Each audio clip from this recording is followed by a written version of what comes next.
చేర్చుకున్నాను. ప్రభువాక్యమునా పాపము చూపే, ప్రభువాక్యమునా పాపము చూపే, హృదయము విరచే ఆయన ఆత్మ, హృదయము విరచే ఆయన గుచ్చబడిని ఒప్పుకొంటిని, గుచ్చబడి నేను ఒప్పుకొంటిని, కోరితి రక్తము మదిలో, కోరితి రక్తము మదిలో, నేడు నే నా రక్షకుని నా మదిలో చేర్చుకున్నాను, నేడు నే నా రక్షకుని నా మదిలో చేర్చుకున్నాను. ప్రభు నా పాపము చూపించగనే, ప్రభు నా పాపము చూపించగనే, ఒప్పుకొంటిని కప్పుకొనక, ఒప్పుకొంటిని కప్పుకొనక, విశ్వాసముతో కన్నీటితో, విశ్వాసముతో కన్నీటితో ఒప్పుకొనగా క్షమించే, ఒప్పుకొనగా క్షమించే, నేడు నే నా రక్షకుని నా చేర్చుకున్నాను, నేడు నే నా రక్షకుని నా మదిలో చేర్చుకున్నాను. పడమటికి తూర్పెంత దూరము, పడమటికి తూర్పెంత దూరము, నా పాపమునంత దూరపరచితివి, నా పాపమునంత దూరపరచితివి, సముద్రాగాధములోనా, సముద్రాగాధములోన నా పాపము పడవేసే, నా పాపము పడవేసే, నేడు నే నా రక్షకుని నా మదిలో చేర్చుకున్నాను, నేడు నే నా రక్షకుని నా మదిలో చేర్చుకున్నాను. మిక్కిలి శ్రమలో నెమ్మది కలిగే, మిక్కిలి శ్రమలో నెమ్మది కలిగే, నాశన గోతిలో నుండి లేపి, నాశన గోతిలో నుండి లేపి, నీ వీపు వెనుక నా పాపములు, నీ వీపు వెనుక నా పాపములు పారవేసితివి నీవు, పారవేసితివి నీవు, నేడు నే రక్షకుని నా మదిలో చేర్చుకున్నాను, నేడు నే నా రక్షకుని నా మదిలో చేర్చుకున్నాను. తుడిచితివన్నీ ప్రభు నా పాపములు, తుడిచితివన్నీ ప్రభు నా పాపములు, జ్ఞాపకముంచు కొననని చెప్పే, జ్ఞాపకముంచు కొననని చెప్పే, మంచు విడచి పోయిన రీతి, మంచు విడచి పోయిన రీతి, నా పాపము తొలగించే, నా పాపము తొలగించే. నేడు నే నా రక్షకుని నా మదిలో చేర్చుకున్నాను. నేడు నే నా రక్షకుని నా మదిలో చేర్చుకున్నాను. సమాధాన సంతోషము, సమాధాన సంతోషము అనుభవించితి నేను, అనుభవించితి నేను. నేడు నే నా రక్షకుని నా మదిలో చేర్చుకున్నాను. నేడు నే నా రక్షకుని నా మదిలో చేర్చుకున్నాను.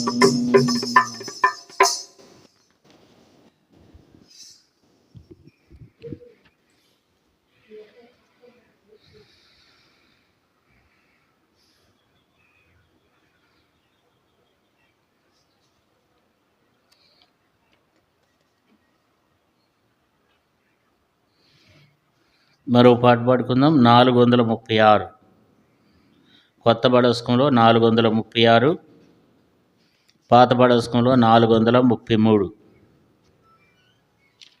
పాత బడస్కంలో 433, కొత్త బడస్కంలో 436.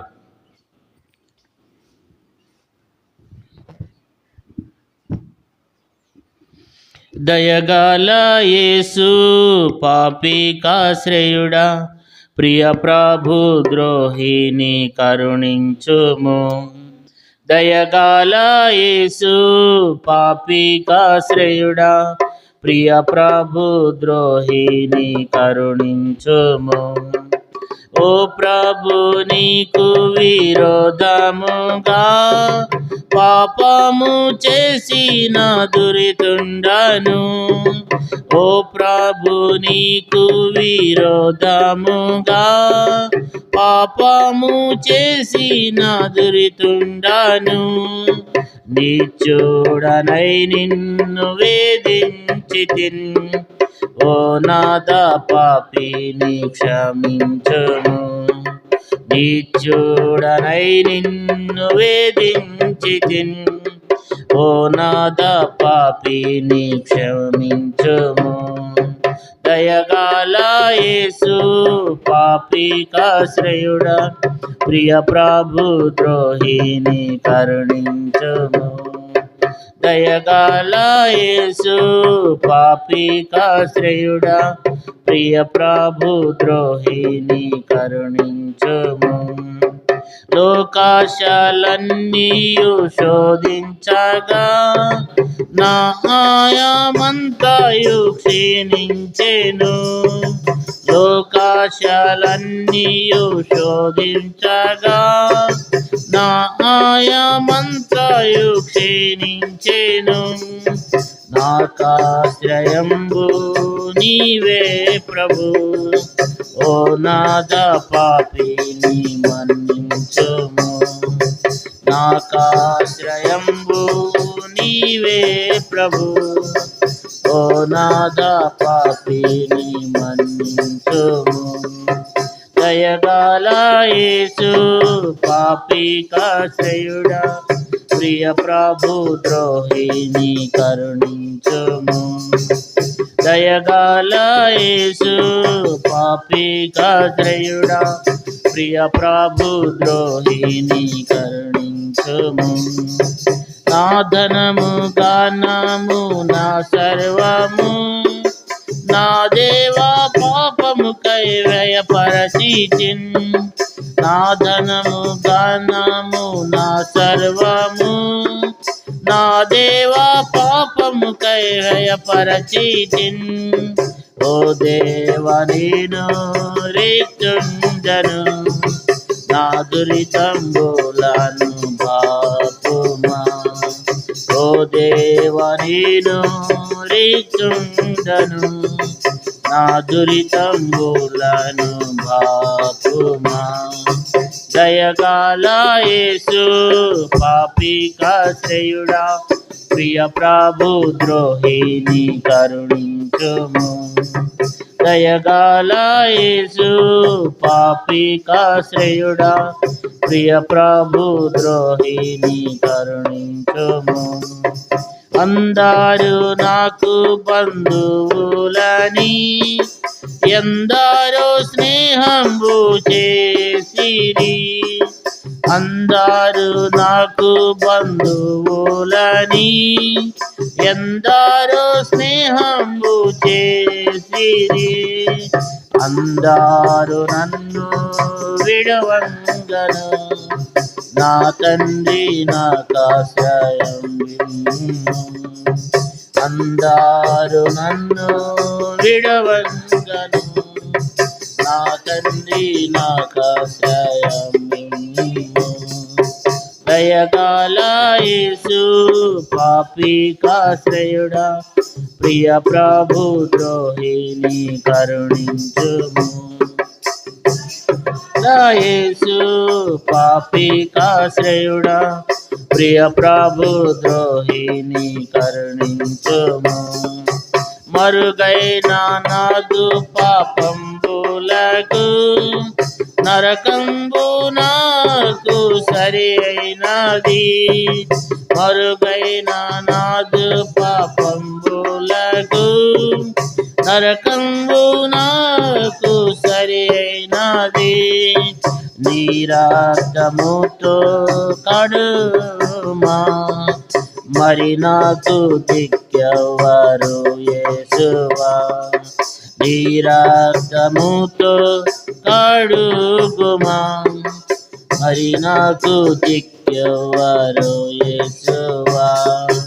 దయగల యేసు పాపికాశ్రయుడా, ప్రియ ప్రభు ద్రోహిని కరుణించుము. దయగల యేసు పాపికాశ్రయుడా, ప్రియ ప్రభు ద్రోహిని కరుణించుము. ఈనాడే నీ మాటనే విందును, ఎన్నాడు నిన్ను వీడువను. ఈనాడే నీ మాటనే విందును, ఎన్నాడు నిన్ను వీడువను. ఈనాడే నన్ను క్షమించుము, నా పేరు గ్రంథమందు రాయుము. ఈనాడే నన్ను క్షమించుము, నా పేరు గ్రంథమందు రాయుము. దయగల యేసు పాపికాశ్రయుడా, ప్రియ ప్రభు ద్రోహిని కరుణించుము. దయగల యేసు పాపికాశ్రయుడా, ప్రియ ప్రభు ద్రోహిని కరుణించుము.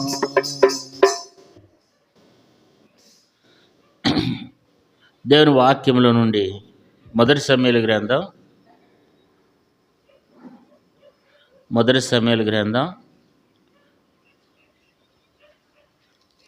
7వ అధ్యాయము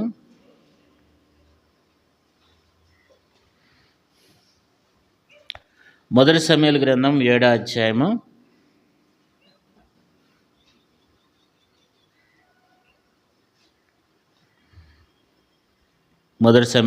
7వ అధ్యాయము 5, 6 వచనాలు అందరము కలిసి చదువుకుందాం. 1 సమూయేలు 7వ అధ్యాయము 5వ వచనాన్ని 6వ వచనాన్ని అందరము కలిసి చదువుకుందాం. అంతటా సమూయేలు ఇశ్రాయేలు వారందరినీ మిస్పాకు పిలువనంపుడి, నేను మీ పక్షమున యెహోవాను ప్రార్థన చేతునని చెప్పగా, వారు మిస్పాలో కూడుకుని నీళ్లు చేది యెహోవా సన్నిధిని కుమ్మరించి ఆ దినము ఉపవాసం ఉండి, యెహోవా దృష్టికి మేము పాపాత్ములమని ఒప్పుకొనిరి. మిస్పాలో సమూయేలు ఇశ్రాయేలులకు న్యాయం తీర్చుచూ వచ్చెను. దేవుడు ఈ మాటల ద్వారా దేవుడు మనతో మాట్లాడి సహాయం చేయనుగాక. మొట్టమొదట మనము ఉపవాసముతో ఉన్నాము. అలాగే మనము ఒప్పుకోలు చేయాలి. దేవుని దగ్గర మనం ఒప్పుకోవాలి. మనము ఎప్పుడైతే దేవుని దగ్గర ఒప్పుకుంటామో, ఎప్పుడైతే మనము మన అతిక్రమములు, మన దోషశిక్ష ఎప్పుడైతే పశ్చాత్తాపంతో మనం ఒప్పుకుంటామో, అప్పుడు దేవుడు వెంటనే మనకు సహాయం చేసేవాడుగా ఉన్నాడు.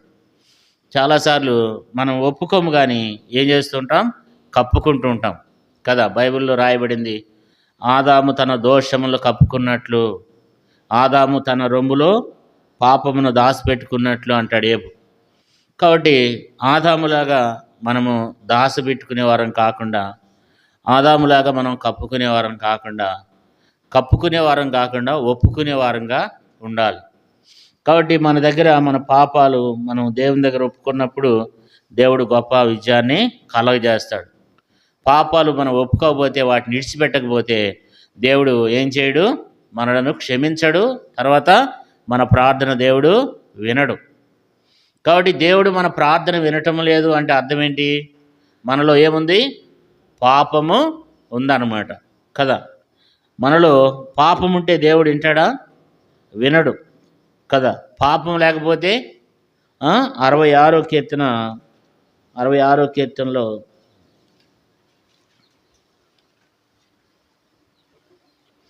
18వ వచనం, నా హృదయంలో నేను పాపమును లక్ష్యం చేసిన యెడల ప్రభువు నా మనవి వినకపోవును. అంటే హృదయంలో మనం పాపాన్ని లక్ష్యం చేస్తే, 66వ కీర్తన 18వ వచనంలో దావీదు అంటాడు, నా హృదయంలో నేను పాపమును లక్ష్యం చేసిన యెడల ప్రభువు నా మనవి వినకపోవును అంటాడు. కాబట్టి మన హృదయంలో పాపాన్ని లక్ష్యం చేస్తే దేవుడు మన ప్రార్థన దేవుడు వినడు కదా. అయితే దేవుని వాక్యంలో ఏం రాయబడిందంటే, అతిక్రమంలో దాచిపెట్టేవాడు వర్ధిల్లడు, వాటిని ఒప్పుకుని విడిచిపెట్టేవాడు కనికరం పొందుతాడు కదా. మనం ఒప్పుకుని విడిచిపెట్టినప్పుడే దేవుడు మనలను కాపాడేవాడు ఉన్నాడు, మనం రక్షించేవాడు ఉన్నాడు. ఈ మొదటి సమూయేలు గ్రంథంలో కూడా 7వ అధ్యాయంలో 5వ వచనంలో చూసినట్లయితే, మొదటి సమూయేలు గ్రంథం 7:5 వచనం, అంతటా సమూయేలు ఇశ్రాయేలు వారందరినీ మిస్పాకు పిలువనంపుడి, నేను మీ పక్షమున యెహోవాను ప్రార్థన చేస్తునని చెప్పగా, వారు మిస్పాలో కూడుకుని నీళ్లు చేది యెహోవా సన్నిధిని కుమ్మరించి ఆ దినము ఉపవాసం ఉండి యెహోవా దృష్టికి మేము పాపాత్ములమని ఒప్పుకున్నారంట. దేవా, నీ దృష్టికి మేము పాపాత్ములము అని చెప్పి వారు ఒప్పుకున్నారు. అంతేకాదు, వారు ఏం చేశారంటే దేవునికి విరోధమైనవి విడిచిపెట్టేశారన్నమాట. దేవునికి ఏంటి విరోధమైనవి అంటే, ఆ రోజుల్లో వాళ్ళు విగ్రహారాధన చేసేవాళ్ళు అన్నమాట. దేవునికి విరోధమైనవి మనం విడిచిపెట్టినప్పుడు దేవుడు మనకు సహాయం చేస్తాడనమాట కదా. వారు కూడా చూడండి, 7వ అధ్యాయము, మొదటి సమూయేలు 7వ అధ్యాయము 4వ వచనం, ఫిలిష్తీయుల చేతుల నుండి మేము నడిపించును. 4వ వచనం, అంతటా ఇశ్రాయేలీయులు బయలుదేవతలను అస్తరోతు దేవతలను తీసివేసి యెహోవాను మాత్రమే సేవించిరి. వారు ఏం చేశారంటే బయలుదేవతలను అస్తరోతు దేవతలను తీసివేసి యెహోవాను మాత్రమే ఏం చేస్తూ వచ్చినారు, వాళ్ళు సేవించినారు అనమాట కదా. అంటే తీసివేయటువంటి అర్థం ఏంటి, వాటి నుంచి విడుదల పొందారనమాట. వాటిని తీసివేసుకున్నారు. వారు అవి ఉంటే దేవుడు ప్రార్థన వినడు కనుక, అవి ఉన్న రోజులు వాళ్ళు కష్టాలు పడుతూ వచ్చినారు. అవి ఉన్న రోజులు ఆ పాపాలు అంటే దేవునికి ఇష్టం లేనటువంటి ఒక విగ్రహం. మన హృదయంలో ప్రతి ఒక్కరిలో ఒక విగ్రహం ఉంటుంది అనమాట. రకరకాల విగ్రహాలు ఉంటాయి. విగ్రహాలు అంటే మామూలుగా ఎదుర్కొంటున్నటువంటి విగ్రహం అనే కాదు. మన హృదయంలో విగ్రహాలు ఉంటాయి.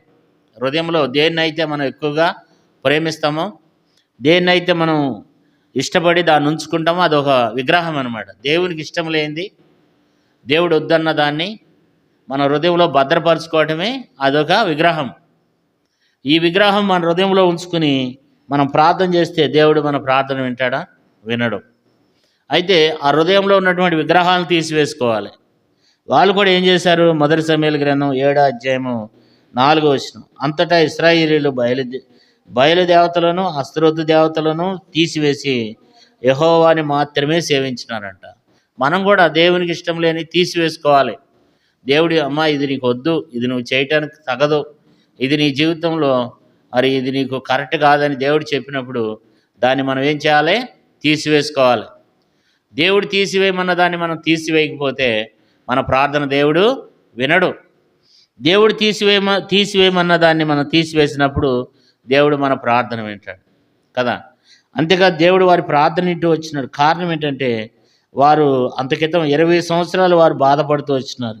20 సంవత్సరాలు వారు మరి భయంకరమైన విగ్రహారాధన చేస్తూ వాళ్ళు ఎంతో నష్టపోయినారు. కష్టాలు పడుతూ వచ్చినారు. శత్రువులు వారి మీద పరిపాలన చేశారు. వాళ్ళకి ఏమాత్రం కూడా కలిసి రాలేదు. వారికి ఆరోగ్యం లేదు, వారికి ఆశీర్వాదం లేదు, వారికి దీవెన లేదు. అయితే వాళ్ళు ఏం చేస్తూ వచ్చినారు? ఇప్పుడు పశ్చాత్తాపంతో వచ్చినారన్నమాట. చూడండి, చదువుకుందాం. 2వ వచనం, 7వ అధ్యాయం 2వ వచనం.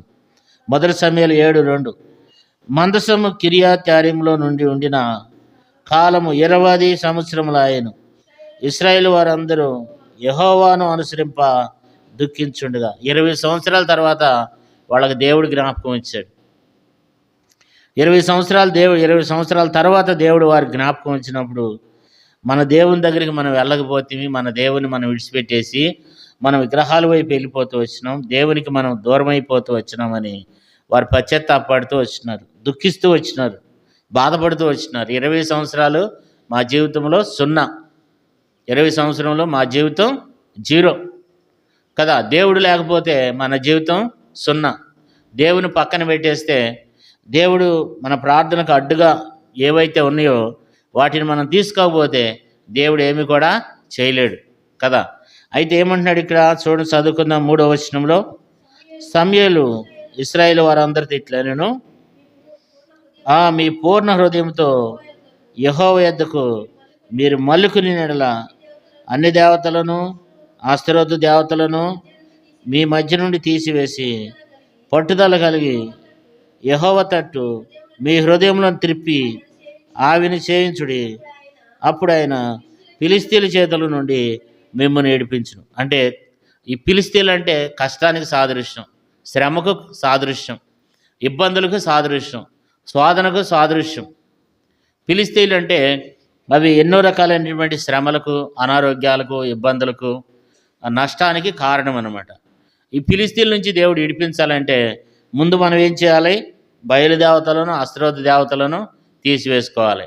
ఈ దేవతలు అనగానే మనమే విగ్రహారాధన చేస్తున్నామని మనం అనుకుంటాం. కానీ దేవుడు ఏమంటాడంటే మీ హృదయంలో ఏమున్నాయి? విగ్రహాలు ఉన్నాయి. యెహెజ్కేలు గ్రంథంలో ఏమన్నాడు చూడండి. యెహెజ్కేలు గ్రంథం మనకు బాగా తెలిసిన మాట. నరపుత్రుడా, ఈ ప్రజల యొక్క హృదయాల్లో విగ్రహాలు ఉన్నాయని దేవుడు మాట్లాడుతున్నాడు. వారి హృదయాల్లో విగ్రహాలు ఉన్నాయంట. 14వ అధ్యాయము, యెహెజ్కేలు గ్రంథం 14వ అధ్యాయం 3వ వచనం. యెహెజ్కేలు 14:3. నరపుత్రుడా, ఈ మనుషులు తమ హృదయములో విగ్రహంలోనే నిలుపుకుని దోషం పుట్టు అభ్యంతరమును తమ ఎదుటనే పెట్టుకుని ఉన్నారు. వీరు నా యొద్ద ఏమైనా విచారణ చేయదగునా? అంటే దేవుడు ఏమంటున్నాడంటే యెహెజ్కేలు ప్రవక్తతో మాట్లాడుతున్నాడు. నరపుత్రుడా, ఈ మనుషులు తమ హృదయంలో విగ్రహముల్ని నిలుపుకుని దోషం పుట్టించు అభ్యంతరమును తమ ఎదుటనే పెట్టుకుని ఉన్నారు. వీరు నా యొద్ద ఏమైనా విచారణ చేయదగునా? అంటే దేవుడు అంటున్నాడు, మరి వారి విగ్రహాలు వారి ఎదుటే ఉన్నాయంట. అంటే విగ్రహాలు అంటే మనం ఎక్కువగా దేన్ని ఎక్కువ అయితే మనం ప్రేమిస్తామో అదొక విగ్రహం. సెల్ ఫోన్ ఎక్కువ ప్రేమించామనుకోండి, అదొక విగ్రహం.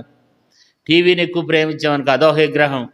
డబ్బుని ఎక్కువ ప్రేమించామనుకో అదొక విగ్రహం కదా. తర్వాత మరి కొంతమంది పిల్లల్ని ఎక్కువగా ప్రేమిస్తూ ఉంటారనమాట.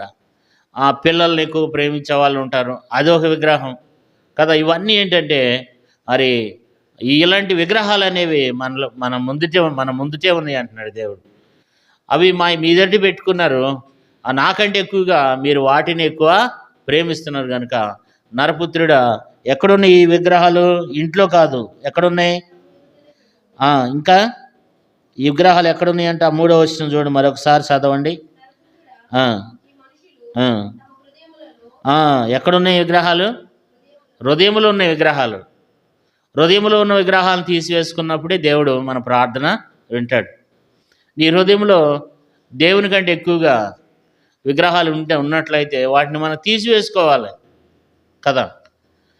వాటిని మనం తీసివేసుకునే వారంగా ఉండాలి. వాటిని మనం తీసివేసుకోకపోతే మనం ఏం చేయలేము, జయం పొందలేము. యేసుప్రభువారు ఒక ధనవంతుడితో అన్నాడు, నీకు ఒకటి కొదువుగా ఉంది, నువ్వు వచ్చి నన్ను వెంబడించమన్నాడు. అంటే నీకున్నవన్నీ అమ్మి బేదలకు ఇమ్మన్నాడు. ఎందుకు అమ్మి బేదలకు ఇమ్మంటున్నాడు అంటే ధనవంతులుగా ఉండొద్దని కాదు. యేసుప్రభువారు అట్లా ఎందుకు చెప్పినాడంటే ధనాన్ని ఎక్కువగా ప్రేమించినాడు అనమాట. ధనాన్ని ఎక్కువగా ప్రేమించాడు అనమాట. కాబట్టి మరి నువ్వు వచ్చి నన్ను వెంబడించమన్నాడు. నీకు ఒకటి కొదువుగా ఉందన్నాడు. అతడు అన్ని ఆజ్ఞలను గైకుంటున్నాడు. తల్లి గర్భంలో జన్మించింది మొదలుకొని అన్ని రకాలుగా దేవుని ఆజ్ఞలను గైకుంటున్నాడు. కానీ తనకు ఒకటి కొదువుగా ఉందన్నాడు. ఏంటి ఆ కొదువు అంటే నీకున్న అమ్మి బేదలకు ఇచ్చిరమ్మన్నాడు. అంటే ఆయన ఏం చేశాడంటే ముఖం చిన్నబుచ్చుకుని వెళ్ళిపోయినాడు అంట. అప్పుడు యేసుప్రభువారు ఏమన్నాడంటే ఒంటె సూది బెజంలో నుండి దూరటమన్నా సులువు, కానీ ధనవంతుడు పరలోక రాజ్యంలో ప్రవేశించుట కష్టమన్నాడు. కారణం ఏంటంటే ధనాన్ని ఎక్కువగా ప్రేమించినాడు అనమాట. ఇప్పుడు ఆ వ్యక్తి ఏం చేశాడంటే దేవుని దగ్గరకు వచ్చాడు. నేను జీవములో ప్రవేశించాలంటే ఏమంటాడు, బోధకుడా నేను జీవములో ప్రవేశించాలంటే నేనే మంచి కార్యం చేయాలని అడుగుతాడు. అప్పుడు యేసుప్రభువారు అంటాడు ఆజ్ఞను గైకొనమంటాడు. అప్పుడు ఆ వ్యక్తి ఏమంటాడంటే నేను బాల్యం నుండి ఇవన్నీ చేస్తూనే ఉన్నాను అన్నాడు. అయితే యేసుప్రభువారు ఏమన్నాడంటే అయితే నీకున్నవి అమ్మి నన్ను వెంబడించమన్నాడు. నీకున్నవి బేదలకు ఇచ్చి నువ్వు నన్ను వెంబడించమనేసరికి తన ముఖం చిన్నబుచ్చుకుని ఏం చేశాడు, వెళ్ళిపోయినాడు. అంటే దేవుని కంటే దేన్ని ఎక్కువ ప్రేమించినాడు, ఆస్తిని ఎక్కువ ప్రేమించాడు అనమాట. తన ముఖం చిన్నబుచ్చుకుని దుఃఖపడితే వెళ్ళిపోయినాడు కదా. ఎవరి దగ్గరకు వస్తే ఆ నిత్యజీవం దొరుకుద్దో వాళ్ళ దగ్గరకు వచ్చినాడు. కానీ ఆ నిత్యజీవం పొందకుండానే ఆ మనిషి ఏం చేశాడు, వెళ్ళిపోయినాడు కదా. ఈ మాట ఎక్కడ ఉందంటే చూడండి,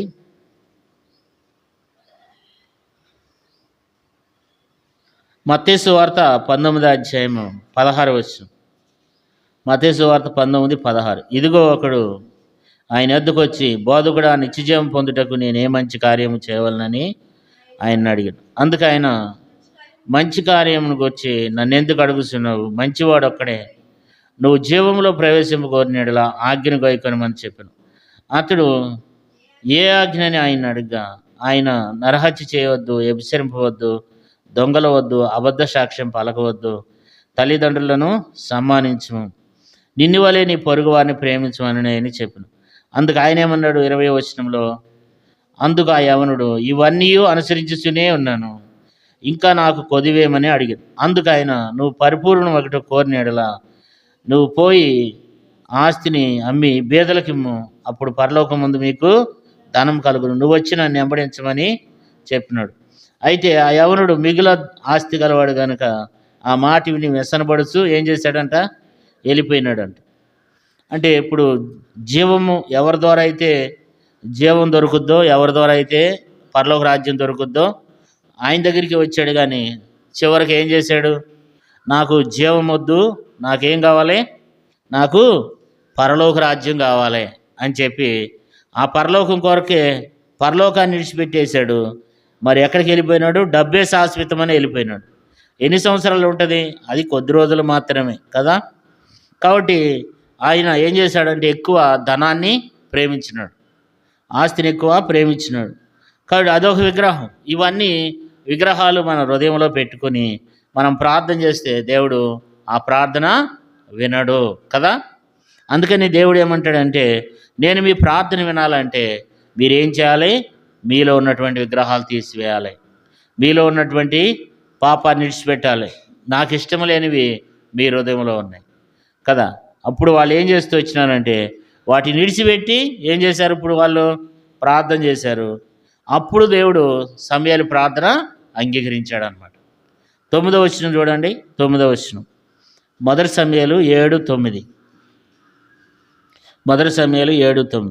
సమూయేలు పాలు విడవని ఒక గొర్రెపిల్లను తెచ్చి యెహోవాకు సర్వాంగ బలిగా అర్పించి ఇశ్రాయేలు పక్షమున యెహోవాను ప్రార్థన చేయగా యెహోవా అతని ప్రార్థన అంగీకరించాడు. కాబట్టి దేవుడు అతని ప్రార్థన అంగీకరించినాడు. అంత క్రితం సమూయేలు ప్రార్థన చేయలేదా? అంత క్రితం సమూయేలు వారి కొరకు ప్రార్థన చేయలేదా? కదా, చేశాడు కదా. చేయకపోతే ఏమంటాడు? మీ కొరకు నేను ప్రార్థన చేయనేడలా నేను ఏమవుతాను? ఏమన్నాడు చూడండి. సమూయేలు ఎక్కువ ప్రార్థన చేసేవాడు అనమాట. 12వ అధ్యాయము, మొదటి సమూయేలు 12:23. నా మట్టుకు నేను మీ నిమిత్తం ప్రార్థన చేయటం మానుట వలన యెహోవాకు విరోధంగా నేను పాపం చేసిన వాడినగుదును, అది నాకు దూరమగును గాక, కానీ శ్రేష్టమైన మార్గం మీకు బోధించును. అంటే అంతకితము తను ఏం చేశాడు? ప్రార్థన చేశాడు. ప్రార్థన చేసిన 20 సంవత్సరాలు దేవుడు సమూయేలు ప్రార్థన వినలేదు. ఎందుకని అనంటే ఆ 20 సంవత్సరాలు వాళ్ళు ఏం చేయలేదు? ఆ విగ్రహాలని విడిచిపెట్టల, ఆ పాపాన్ని విడిచిపెట్టల. పాపాన్ని విడిచిపెట్టినప్పుడు దేవుడు వారికి ఏం చేశాడండి? సహాయం చేశాడు అన్నమాట. ఎప్పుడైతే వాళ్ళు పాపాన్ని విడిచిపెడుతూ వచ్చినారో దేవుడు సమూయేలు ప్రార్థన దేవుడు అప్పుడు ఆలకించాడు. మనం పాపాలు విడిచిపెట్టకుండా ఉన్నట్లయితే దేవుడు మనల్ని ఏమి కూడా రక్షించలేడు. మన పాపాలే మనకు కారణం కదా. నువ్వు కూలుటకు మన పాపమే కారణం అన్నమాట. కాబట్టి వీటిని మనం ఏం చేయాలి? విడిచిపెట్టాలి. అప్పుడు సమూయేలు ప్రార్థన దేవుడు విన్నాడు. తర్వాత దేవుడు ఎప్పుడైతే సమూయేలు ప్రార్థన విన్నాడో 7వ అధ్యాయం చూడండి. 7వ అధ్యాయము, మొదటి సమూయేలు 7వ అధ్యాయము 10వ వచనం. సమూయేలు దహన బలిగా అర్పించుండగా ఫిలిష్తీయులు యుద్ధం చేయుటకై ఇశ్రాయేలు మీదకి వచ్చిరి. అయితే యెహోవా ఆ దినమున ఫిలిష్తీయుల మీద మెండుగా ఉరుములు ఉరిమించి వారిని తారుమారు చేయగా వారు ఇశ్రాయేలు చేత ఓడిపోయి. చూసారండి, దేవుడు ఉరుములు మెరిపించినాడంట కదా. మరి అప్పుడు దాకా 20 సంవత్సరాలు దేవుడు ఎందుకు చేయలేదు ఆ పని అంటే వాళ్ళు విగ్రహాలను విడిచిపెట్టలేదు, పాపాలను విడిచిపెట్టలేదు, దేవునికి దూరంగా జీవిస్తూ వచ్చినారు. ఇప్పుడు వాళ్ళు పాపాలు విడిచిపెట్టి దేవుని మాత్రమే సేవిస్తూ వచ్చినారు. దేవుడు ఇప్పుడు వాళ్ళని ఏం చేశాడు? 10వ వచనంలో తారుమారు చేసినాడు, ఉరుములు ఉరిమించినాడంట, తారుమారు చేసినాడంట. ఇశ్రాయేలు చేత ఫిలిష్తీయులు ఏమయ్యారు? ఇప్పుడు ఓడిపోయినారు. 11వ వచనంలో ఇశ్రాయేలు మిస్పాలో నుండి బయలుదేరి బెర్కారు వరకు ఫిలిష్తీయులను తరిమి హతం చేసిరి. అంటే 11వ వచనం చివరి లైన్లో ఫిలిష్తీయులను ఏం చేశారు? తరిమి హతం చేశారు కదా. అంటే తరిమి హతం చేయాలంటే మనకున్న కష్టాలు, మనకున్న ఆటంకాల అభ్యంతరం ప్రతి ఒక్కరికి ఉంటాయి. వాటిని తరిమి వేయాలంటే మనం ఏం చేయాలి? పాపాన్ని ఒప్పుకొని విడిచిపెట్టాలి కదా. అంతేకాదు 7వ అధ్యాయం 13వ వచనం. అలాగే ఫిలిష్తీయులు అనపబడిన వారై ఇశ్రాయేలు సరిహద్దులోనికి తిరిగి రాక ఆగిపోయారు. కష్టాలు ఆగిపోతే, శ్రమలు ఆగిపోతే అక్కడితో వాళ్ళు ఏం చేస్తూ వచ్చినారు? అణిపివేయబడుతూ వచ్చినారు అనమాట. అణిపివేయబడుతూ వచ్చినారు కదా. తర్వాత 14వ వచనంలో మరి మనం ఇంటికి వెళ్ళాక చదువుకోవచ్చు. 14వ వచనం చూసినట్లయితే 7వ అధ్యాయం 14వ వచనంలో ఫిలిష్తీయులు ఏవైతే తీసుకుని పోయినారో అవి మరలా తిరిగి సంపాదించుకున్నారు కదా. మనం కూడా తిరిగి సంపాదించుకోవాలంటే, తిరిగి రావాలంటే, నువ్వు పొందిన నష్టం మరలా తిరిగి రావాలంటే మనం ఏం చేయాలి? పాపాలు ఒప్పుకోవాలి. తర్వాత మన కుటుంబాల్లో సమాధానం కూడా దేవుడు అనుగ్రహిస్తాడు. 14వ వచనం చివరి లైన్లో అమోరీయులకు, ఇశ్రాయేలులకును అమోరీయులకును సమాధానం కలిగింది కదా. సమాధానం కలిగింది. అంతకితం సమాధానం లేదు వాళ్ళు. అమోరీయులకు, ఇశ్రాయేలులకు సమాధానం లేదు. ఎక్కడ చూసినా వాళ్ళు యుద్ధాలే. అయితే దేవుడు వారిని కాపాడుతూ రక్షించి వచ్చినాడు. కారణం ఏంటంటే వారు తమ పాపములను ఏం చేశారండి? ఒప్పుకున్నారు అన్నమాట. ఒప్పుకోకపోతే దేవుడు ఏం చేయలేడు కదా. ఇరిమియా గ్రంథంలో మనకు బాగా పరిచయం అన్నమాట. అంటే మన పాపాలు మనం ఒప్పుకోకపోతే సమూయేలు ప్రార్థన చేసినా, నేను ప్రార్థన చేసినా, మీరు ప్రార్థన చేసినా దేవుడు మన ప్రార్థన వినడు. 15వ అధ్యాయం మొదటి వచనం. ఇరిమియా 15 మొదటి వచనం. అప్పుడు యెహోవా నాకెలాగ సెలవిచ్చెను, మోషేయు సమూయేలును నా ఎదుట నిలబడినను ఈ ప్రజలను అంగీకరించడానికి నాకు మనసుండదు, నా సన్నిధిని ఉండకుండా వారిని వెళ్ళగొట్టేది. అంటే సమూయేలు ప్రార్థన చేసిన దేవుడు వినడంట, మోషే ప్రార్థన చేసిన దేవుడు వినడు కదా. మరి ప్రార్థన సేవకులు ప్రార్థన చేయాలంటే వాళ్ళు చేసిన ప్రార్థన మనం వినాలి, దేవుడు వినాలి అని అంటే మనం ఏం చేయాలి? మన పాపాలన్నీ దేవుని సన్నిధిలో ఒప్పుకుని మనం విడిచిపెట్టినప్పుడే, దైవ సేవకులు ఇక్కడ ఉండి మొరపెట్టినప్పుడు ఆ ప్రార్థన దేవుడు మీ కుటుంబాల్లో నెరవేర్చబడతాయి. మీరు ప్రార్థన చేస్తున్నప్పుడు మీ ప్రార్థన కూడా దేవుడు అంగీకరిస్తాడనమాట. కాబట్టి ఈ సమయంలో మనం మరి మనలో ఉన్నటువంటి దేవునికి విరోధంగా మనం ఏవైతే చేస్తున్నామో దేవునికి విరోధంగా, అది మాట అయినా సరే, మన ప్రవర్తన విధానంలోనైనా సరే, దేవుని ఆజ్ఞ విషయంలో